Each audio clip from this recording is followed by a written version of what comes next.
Hello everyone. This channel delivers the latest international news and important political and economic developments in an easy-to-understand manner. We will dig deep into topics of interest and report on them from our own perspective, so please subscribe to our channel. Today's featured news is the news that President Zelensky officially announced the dispatch of European troops on the 4th. What decisions will European countries make, and how will it affect the election? Now let's move on to today's news. European troops discovery plan announced by Zelensky on the 4th.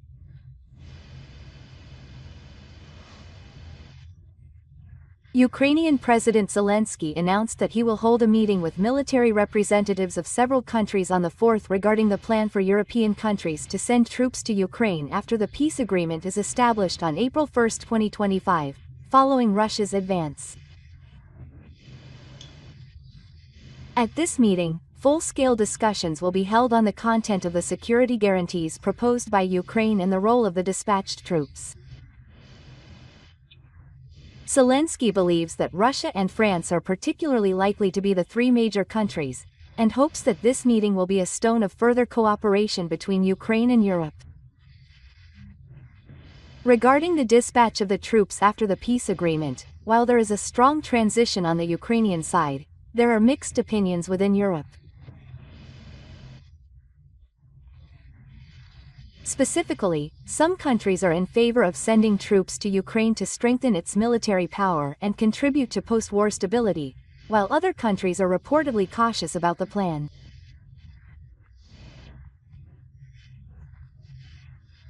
The opposition is said to be due to concerns that the troops may be involved in combat and that it may be perceived as interference in Ukraine's internal affairs.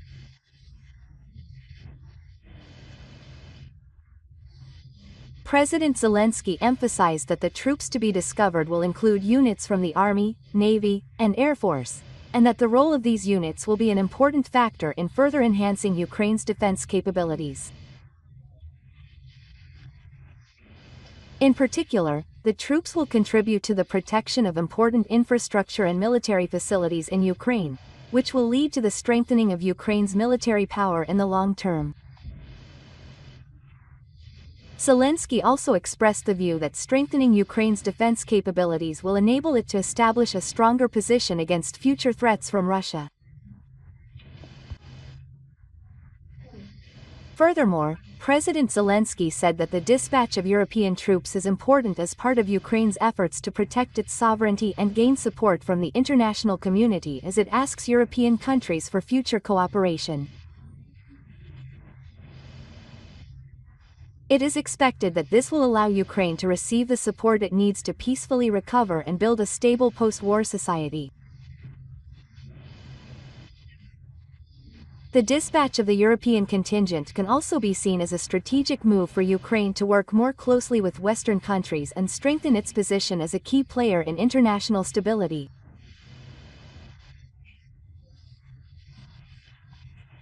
On the other hand, there are still divisions of opinion within Europe, and some countries, particularly those that are neutral or reluctant to intervene militarily, have expressed concerns that the intervention of the contingent could further increase tensions between Ukraine and Russia. In order to dispel these concerns, it is important for the Ukrainian side to clarify the role and mission of the contingent and explain that its purpose is solely defense. President Zelensky emphasized that the dispatch of the European contingent will lead to the long-term stability and development of Ukraine, and that if this plan is successful, Ukraine will be able to establish a stronger position in the international community. In particular, it is said that Ukraine can increase its deterrent against the Russian threat and maintain its security by building a strong defense system together with Western countries. The plan to dispatch the European contingent is of great importance to the future of Ukraine, and attention will be focused on the results of future discussions. The plan presented by the president will be an important step not only to strengthen Ukraine's defense but also to strengthen cooperation with the international community. Furthermore, if this plan is realized, it is expected that Ukraine will make great strides toward peace and stability.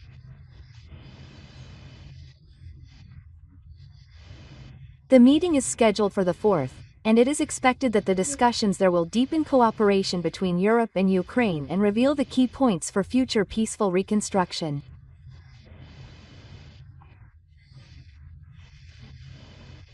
Under President Zelensky's leadership, Ukraine aims to cooperate with the international community and take a step toward post-war stability and prosperity.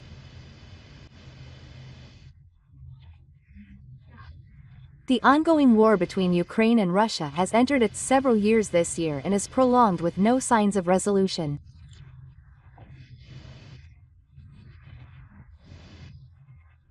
In particular, U.S. foreign policy is moving toward supporting Ukraine and strengthening pressure on Russia, but there are still many obstacles standing in the way of realizing a peace agreement.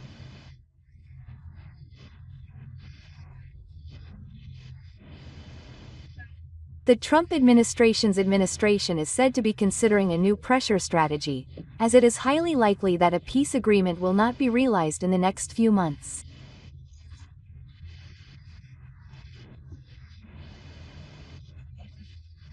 President Trump and his allies previously aimed to reach a comprehensive agreement between Ukraine and Russia by April or May 2025, and then broker a sustainable peace agreement within the next few months. However, in reality, no agreement is on the horizon and the conflict is only getting longer. Ukraine continues to need support from the West, and more is needed to sustain its military operations as fighting with Russia intensifies.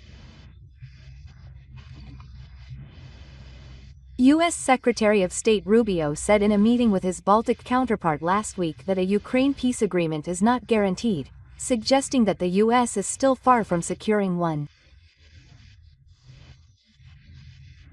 This reflects the anxiety within the U.S. government about the Ukrainian peace process and the current impasse in negotiations. Furthermore, U.S. officials have expressed dissatisfaction with Ukraine's negotiating stance and its resistance to resource agreements, and recently have become increasingly unhappy with Russia. The U.S. White House and State Department have acknowledged that Russian President Putin is actively resisting efforts to achieve a sustainable peace, and are reportedly discussing what economic and diplomatic measures should be taken to counter this. In particular, the Trump administration is considering new sanctions and economic sanctions to increase pressure on Russia, and as part of this, it has suggested that secondary sanctions on oil exports from Russia may be imposed. It is believed that such measures are aimed at pressuring Russia to join the peace effort, taking into account the economic impact of continuing the war. A spokesman for the National Security Council, NSC, said that there is deep dissatisfaction with the Russian government over the negotiations, and further stated that if Russia is not serious about a peaceful resolution to the conflict, the U.S. will consider imposing sanctions on all oil exports from Russia.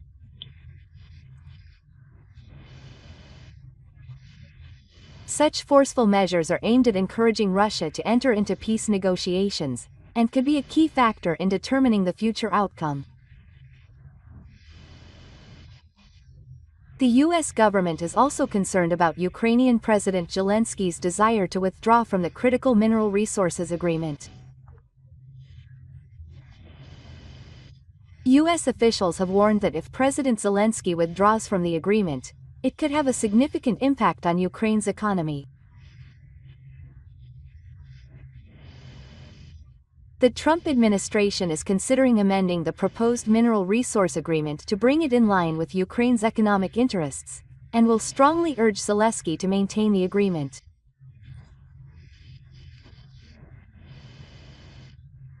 President Zelensky claims that he is strengthening the Ukrainian economy and restoring his own interests, and is said to want to amend the Mineral Resource Agreement to do so. However, the U.S. side has emphasized that this is unacceptable, and the differences in positions between the two countries may further complicate the negotiations in the future. The road to a peace agreement between Ukraine and Russia has been difficult as usual, and there are many challenges to its realization under the current circumstances. The Trump administration's leaders have expressed the view that a peace agreement will be difficult to reach in the short term, and it is highly likely that the war will be prolonged. In the midst of this, Ukraine continues to maintain support from Western countries, while at the same time seeking a diplomatic strategy to increase pressure on Russia. On the other hand, it is uncertain how the U.S. policy will develop and how Russia and Ukraine will proceed with the negotiations. It is expected that the Russian side will maintain its stance of protecting its own interests without being influenced by U.S. sanctions or pressure. Furthermore, how seriously President Putin will approach the peace negotiations will be an important focus in the future.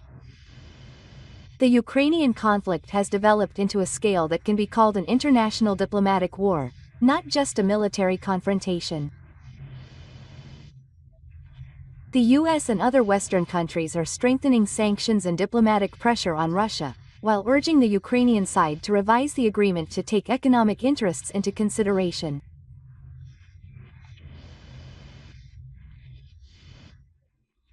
The road to a peaceful resolution in this conflict is long, and the way diplomatic efforts of each country will play out will greatly affect the outcome of the future Ukrainian conflict.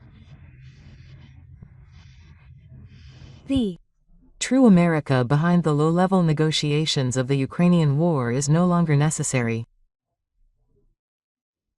Ukraine has become the strongest military nation in the world, and the United States and Russia have transformed into a Sino-Saxon empire.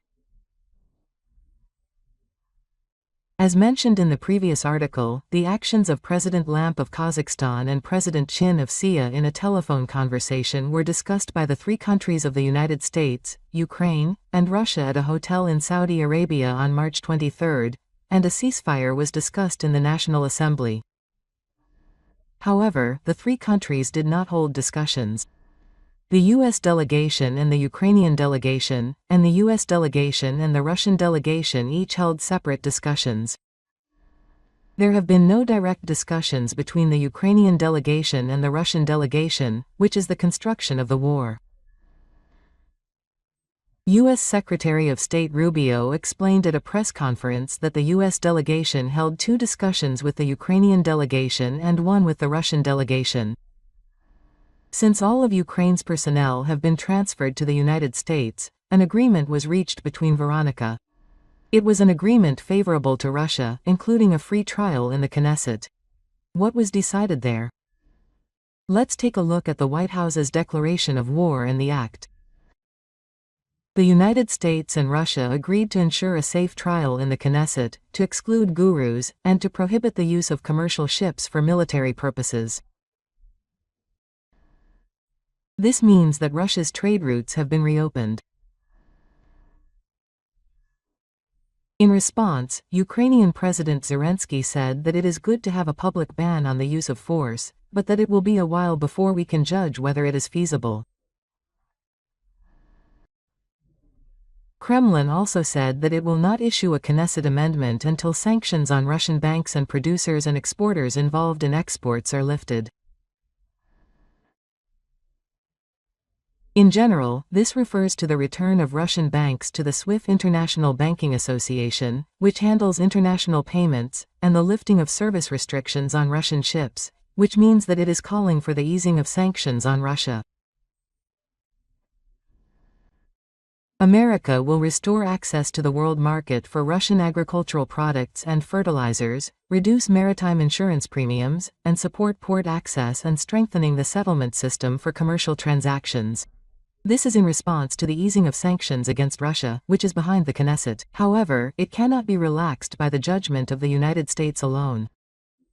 It is unclear how the Soviet Union will react, and whether President Trump will be able to persuade the EU if it opposes it.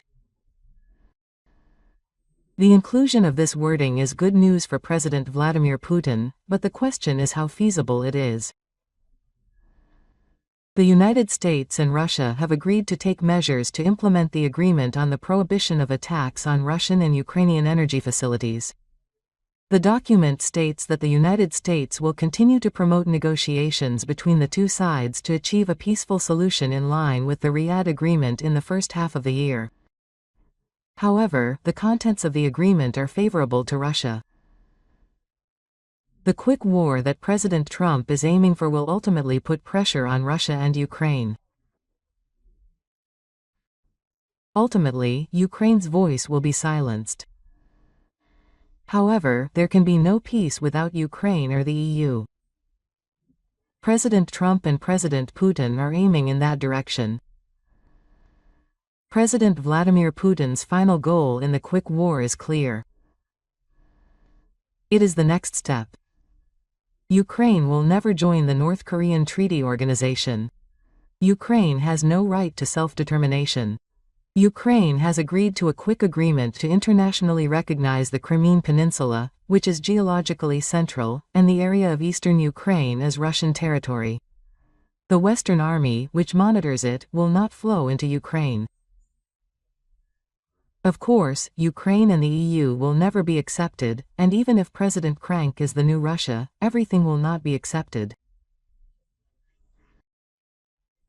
Therefore, Russia will continue fighting until it achieves its final goal by an overwhelming victory. President Putin dreams of restoring the Russian Empire. It is a world order that is in line with the United States and the Russian Federation, and it is giving a sudden turn to the country of the Estonian Union. In particular, the Baltic countries, Latvia, Lithuania, and other countries with many Russian residents are very interested in the outcome of the Ukrainian war. If President Kuchin's ambitions in Ukraine are realized, the next target will undoubtedly be the Baltic countries.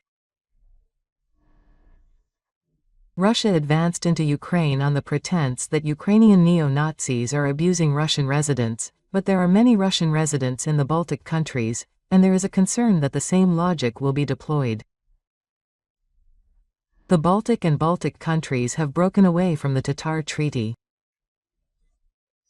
On March 18, while ceasefire talks for the Ukrainian war were being held, the United Nations of Oman and the Baltic states announced a joint life and convinced their leaders to break away from the small treaty that prohibited non-intervention. Initially, the treaty was issued in 1999 and completely bans the use, storage, production, and transfer of landmines, and has been ratified by 164 countries. The reason for the manual intervention is simple. It is necessary to ensure that there are no landmines in border battles in case Russian troops invade across the border. The withdrawal from the Lothar Treaty was approved by the parliaments of each country and was officially decided. The decision to withdraw from the land was made in April. This means that the Baltic states, Gaul, and Finland feel the threat of Russia very seriously. To varying degrees, many EU countries have expressed similar concerns.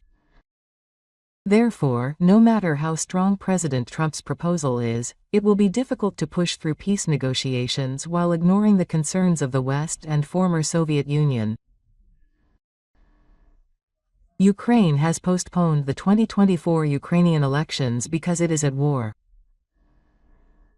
Based on this, President Putin has decided that Zelensky is a president without any political affiliation who was not elected in the presidential election, and President Trump has also called President Zelensky a dictator for the same reason.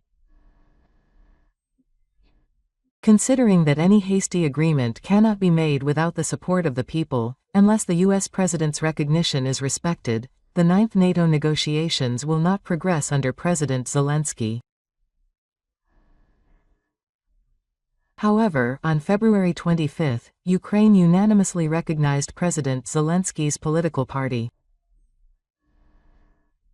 It said that holding a presidential election while the country is at war is constitutional, and denied the criticism of President Putin and President Tran. In a survey of approval ratings of President Zelensky conducted by the Institute of National Studies in early January 2025, 57% of Ukrainians supported President Zelensky.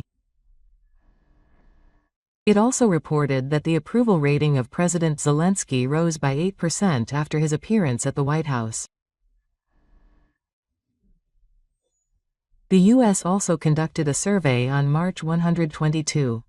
When asked whether the conditions proposed by Russia as conditions for war, including the cessation of Ukrainian involvement in the war, the cessation of weapons provision to Ukraine by the West, and the cessation of information provision to Ukraine by the West, were acceptable, 79% answered that they were not acceptable.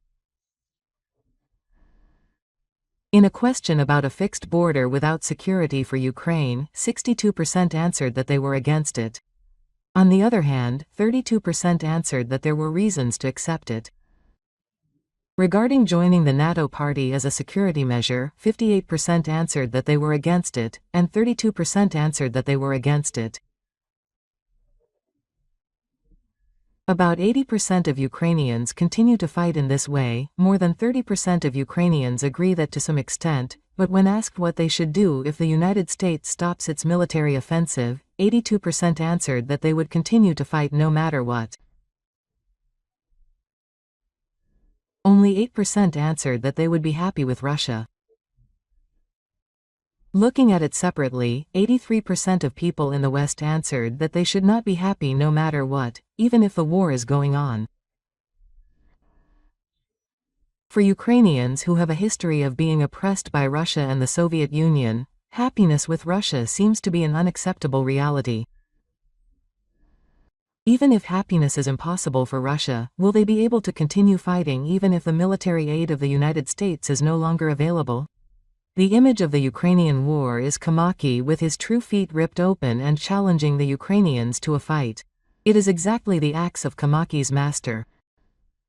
However, Selbiza, a former advisor to the Ministry of Defense of Ukraine and now the president of the Center for Security and Cooperation of Ukraine, writes that Ukraine's military power should not be underestimated.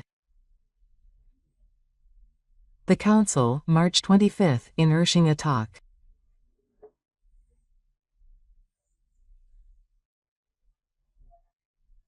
Ukraine's growing military power is underestimated in the Ministry of Defense. According to Fayama, Ukraine has become one of the strongest military nations in Europe. Kayama answers two questions.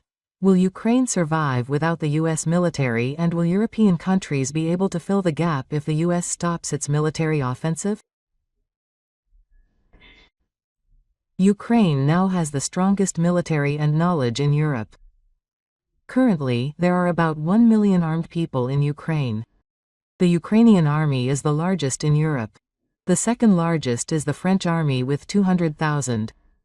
Now, after 3 years of war, the Ukrainian army has been raised up and has unparalleled knowledge of modern warfare. Kuza points out that the Ukrainian military is extremely confident and supported by a rapidly developing military-industrial complex, and that when discussing the future course of the war against Russia and the terms of peace negotiations, the fact that Ukraine is now an independent military power must be taken into account. He calls for a change in the image of the Ukrainian military. And while Russia's power should not be underestimated, he points out that if Russia continues to advance in the current case, it will take a century for Russia to completely control Ukraine. Regarding the parliament, which is the target of peace war, Kayama says that Ukraine's maritime drones and revolution have brought about a revolution, and President Chinian has withdrawn his fleet from the relatively safe Russian port of the Crimea Peninsula. In the depths of Russia, Ukrainian President Chin has frequently attacked military facilities, physical and energy infrastructure, explaining the expansion of Ukraine's military power. There are more than 2 drone manufacturers, and the domestic production rate is 100%. The growth of the Don sector is remarkable, and Ukraine is currently capable of producing several million Dons per year. There are more than 200 drone production companies, and 100% is domestic production. With operational drones, Ukraine has become a world leader in technology. He also wrote that he expects domestic missile production to double within a few months if the necessary funds are secured. At the start of the war, Ukraine's defense industry was worth $1 billion, but now it is worth $35 billion. Ukraine produces about a third of the weapons and equipment used by the military, he said. In fact, President Zelensky is encouraging foreign investment in the defense sector. Many countries have already provided other funding and are promoting joint projects within Ukraine's defense industry. If the United States withdraws from Europe, the defense budget of European countries will increase, so the pace of joint projects will slow down. He argues that Russia made the mistake of overestimating Ukraine's military power in 2022. Ukraine's growing military power must be taken into account in peace talks with Russia. Ukraine is not subject to control and will not accept peace talks that put Ukraine at risk, he said, and Ukraine should be placed at the center of the public's changing security system.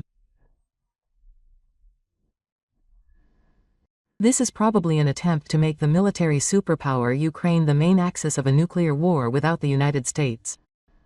There is no traditional Ukraine here. Is this another image of Ukraine? If we gain this perspective, our view of the peace negotiations for the Ukrainian war may change.